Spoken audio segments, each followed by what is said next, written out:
नमस्ते सबैजनालाई। News session भिडियोको पहिलो एपिसोडमा हजुरहरूलाई स्वागत छ। मैले न्युज सेसन भिडियोको पहिलो एपिसोड इन्स्टाग्राम र फेसबुकमा चाहिँ रिल हालेको थिएँ। त्यसमा चाहिँ हल्का छोटो भएको भएर चाहिँ हल्का राम्रोसँग डिस्क्राइब गरेर चाहिँ अलिकति लामो भिडियो बनाउनुस् न भनेर सबैजनाले भन्नुभएको भएर मैले चाहिँ युट्युबमै भिडियो बनाएर हाल्ने निधो गरेकोले आज चाहिँ मैले 5 मिनेटको भिडियो बनाएको छु। सर्वप्रथम आजको भिडियोको पहिलो टपिक रहेको छ जापानिजहरूले सबैभन्दा बढी युज गर्ने घरायसी रूपमा युज गर्ने खाकेबो सिस्टमको बारेमा हो के।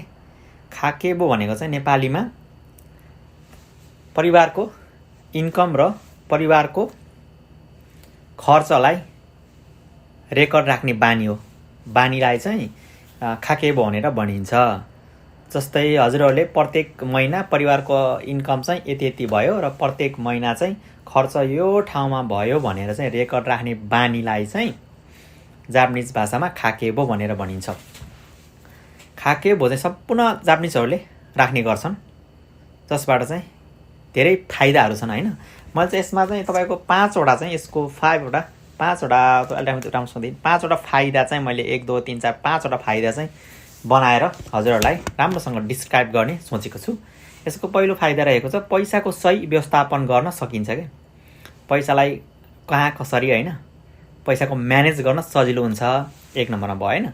2 नम्बरमा अनावश्यक खर्च सजिलै थाहा हुन्छ हैन। अनावश्यक खर्च कहाँ अनावश्यक खर्च भएको छ त्यो चाहिँ सजिलै थाहा हुन्छ र त्यसलाई कन्ट्रोल गर्न पनि सजिलो हुन्छ है। त्यसपछि 3 नम्बरमा रहेको छ प्रत्येक महिनाको बचत कति भयो भन्ने जानिन्छ के। यो महिना कति बचत भयो, अर्को महिना कति बचत भयो, कुनै महिना बचत नहुनु पनि सक्छ नि त, त्यसको बारेमा चाहिँ थाहा हुने भयो हैन।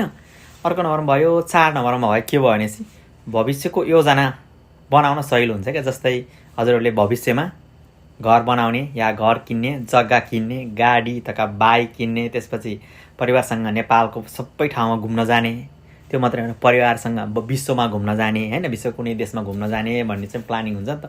त्यसमा पनि यो सिस्टमले चाहिँ एकदम सहयोग पुग्छ के।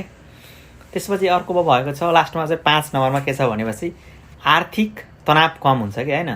तपाईहरुले प्रत्येक महिना चाहिँ आएको इन्कम हुन्छ नि त, इन्कमबाट यति खर्च कटाएर यो सिस्टम चाहिँ 6 महिनासम्म चाहिँ तपाईले फलो गर्नुभयो, 6 महिनासम्म रेकर्ड राख्ने बानी गर्नुभयो भनेपछि प्रत्येक महिना 1 रुपैयाँ भयो नि बचत गर्नुपर्छ भन्ने ज्ञानको विकास हुन्छ। र हजुरले 1 महिना 1 रुपैयाँ गर्नुभयो, अर्को महिना 2 रुपैयाँ, त्यसरी गरेर पनि बचतको विकास 1 रुपैयाँ भने नि बचतै हो है। फेरि माइनस आकाजी हुनुहुँदा माइनस हुनुहुँदा 1 रुपैयाँ भयो नि बचत गर्ने बानी बस्यो भने तपाईले प्रत्येक महिना चाहिँ त्यसलाई इन्क्रिजिङ बढाउँदै लान सक्नुहुन्छ हैन।